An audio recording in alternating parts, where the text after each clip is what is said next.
Yeah.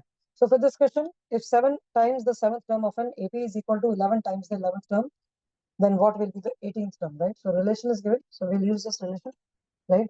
So it is given that 7 times of 7th term means T7 is equals to 11th time of 11th term, that is T11, right?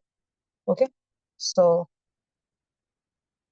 suppose A is the first term and D is the common difference, then how you will write this?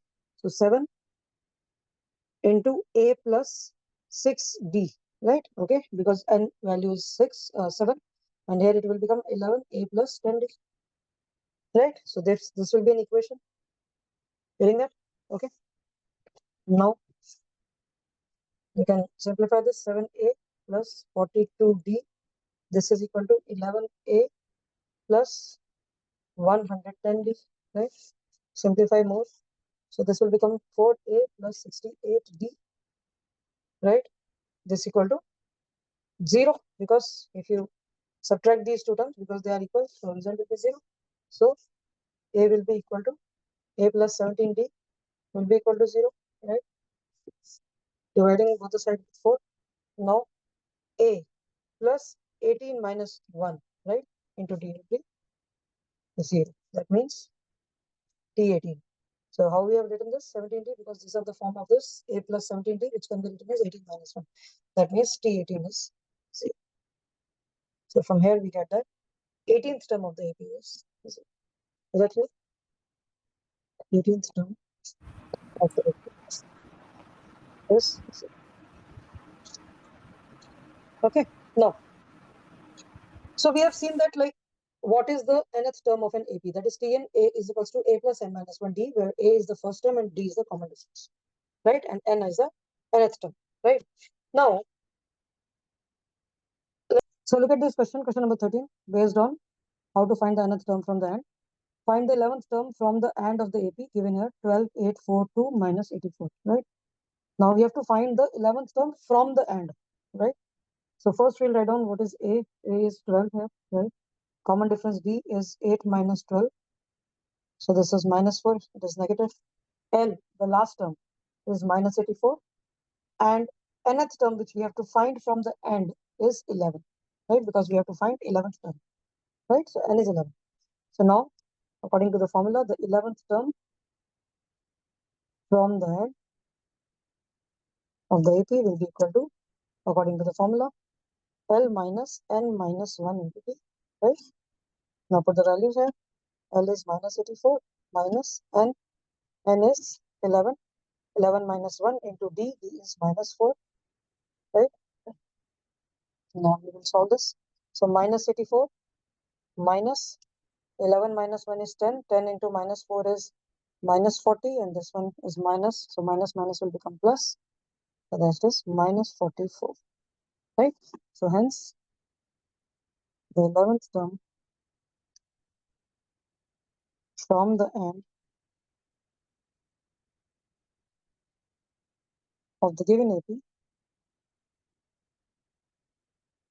is minus 44. This is our answer. Okay. So in this way, we can find out the nth term from the end of the AP. Right? Now, if we see the word problems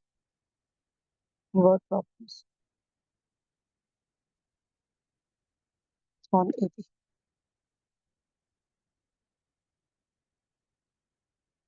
Question number 14. How many 3-digit numbers? How many 3-digit numbers are divisible by 7? Right? Means how many 3-digit numbers are there which are divisible by 7? Right? Okay. So how to do this?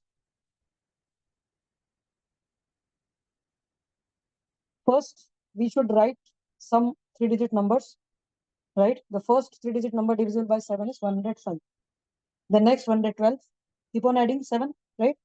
Then 119, keep on adding 7, right? In this way, the last 7-digit number which is divisible will be 994. right? So this is forming an AP because they are having a common difference of 7. Yes or no? Are you getting that? So first write down all three-digit numbers. Yes. Three-digit numbers divisible by 7 are, because we have to find total number, right? We need not to write all the numbers, like what are those numbers, right? So we will write some of them, and then we will find n number of times in that AP, because they are forming an AP, right? So the first number which is divisible by 7, and it is a three-digit number, that is 105. Now keep on adding 7. So this is 112. The next 112 plus 7, 119, and so on. And the last will be 994, right? So this is forming an AP, right? So these numbers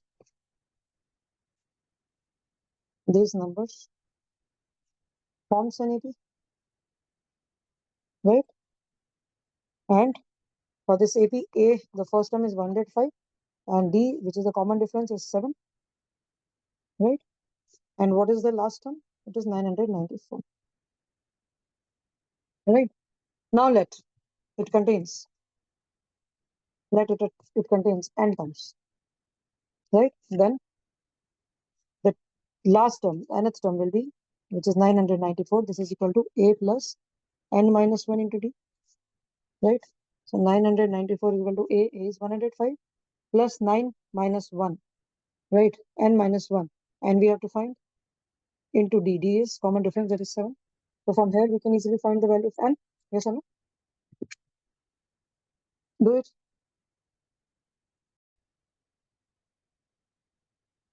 Yeah. So this will become 105 plus 7n minus 7, 994, right? So this is 994, 98 plus 7n, right? That is 7n is equal to 994 minus 98, that is 896. So n is equal to 896 upon 7, right? Which is 128. Getting it? Right? So in this way, we have got the all three-digit numbers divisible by 7, that is 128. Otherwise, it is very difficult to find, three-digit number which are divisible by 7 from 101 to, from 100 to 999, right? Okay. So we are very easily using AP, we can do that. Is that clear? No. Next question. Question number 15. How many multiples of 4 lie between 10 and 250? Yes. How many multiples of 4 lie between 10 and 250? Since they are multiple of 4, they will follow, some common difference. There will be common difference which is same. Yes? Are you getting that? Yes. Yes. So first write down. Can you do this, Samira? Do it. Otherwise, I will tell you. So in this question number 15, we have to find how many multiples of 4 lie in between 10 and 250. Right? So first we will write down some multiples, right? Some multiples of 4 lying between 10 and 250. They are like starting from 12, right? 12, then 16, add 4, keep on adding 4, then it is 20, then 24, and so on. The last will be 248, right? So now, again, clearly these numbers are forming an AP, right? So these numbers forming an AP, right? Okay. And for this AP, A is equal to 12, B is equal to 16 minus 12, that is 4, right? And what is the last digit, last number, last term, that is 248, right? So now we can write it as that if n terms are there, then Tn. which is the nth term, which is the last term, that is 248. This is equal to a plus n minus 1 into t, right? So a will be 12, n minus 1 into d is 4. So in this way, we can find out the value of n, right? So 248 is equals to 12 plus 4 n minus 4, right? So 4n is equals to 240, n is equals to 240 upon 4, that is 60. So in this way, we have got the number of terms within the AP is 60. That means total number of terms, or you can say there are 60 multiple of 4 lying between 10 and 250. So hence, there are 60 multiples of 4 lying between 10 and 250. Is that right? And this is the way to write the answer.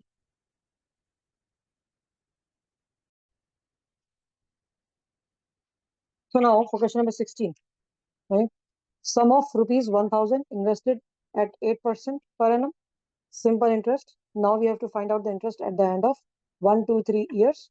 And then we will check that whether the sequence of this interest is forming an AP. If yes, then you have to find the interest at the end of the 30 years, right? So what we will do, we will use the formula of simple interest here, right? Okay. Now, first write down what is the principal amount given. The principal amount given is rupees 1000, right? Rate is 8% per annum. Okay. Right. Now, we assume that let IN be the simple interest at the end of n years, right? Let IN be the simple interest at the end of n years. Now, right? So what will be IN? IN will be, now what is the formula of simple interest? P into R into T upon 100. T means time. So here time means n, right? So P into R into n upon 100, right? N is going to change, P and R will remain same, right? So this is equal to rupees. Principal amount is 1000 here. Rate is 8 into n upon 100. Getting that? So this is equal to 80n. So what is IN? 80n, where n is the year, right? It may be 1, 2, or 3, right? Number of years, right? Now, if we put the different values of n, putting n is equal to 1, 2, 3, and so on, right? Suppose this is equation number 1. In equation number 1, so what we get? I1 means interest after the first year will be rupees 80 into 1. That is rupees 80. Getting that? I2 rupees 80 into 2. That is rupees 160. Right? Similarly, I3 rupees 80 into 3. That is rupees 240. Getting that? Similarly, I4 rupees 80 into 4. That is rupees 320 and so on. Are you getting it? Right? So thus we can say that 80, 60, 160, 240, 320, right? This is the series, this is the sequence. Now this, can you tell me that this is forming an AP? Yes or no? And what is the common difference here? 80. 80, right? So this sequence forms an AP, right? And for this AP, is the first term is 80, and the common difference is also 80, 160 minus 80, right? So there is a difference of 80, right? So we're getting this. Now what we have to find? We have to find the simple interest after 30 years. Getting it? After 30 years means we have to find the value of 30th term, right? Means T30 we have to find. Getting that? So what will be the T30? A plus 30 minus 1 into D, right? Now put the values. A is 80 plus 30 minus 1 is 29 into 80. Getting it? So 80 plus 29 into 80 is 2320, which is equal to rupees 2400, right? So using this, we have got that the interest, the simple interest at the end of at the end of 30 years is rupees 24 and this such. Are you getting this? So in this way, we can use these formulas for various, various problems, right? Various word problems where there is a case and we can find out whether we can first find out the sequence, right? We will check that yes, it is an AP, and since that is an AP, we can find any nth term, right? Or total number of terms, whatever is the demand of the question. Are you getting this? Yes or no?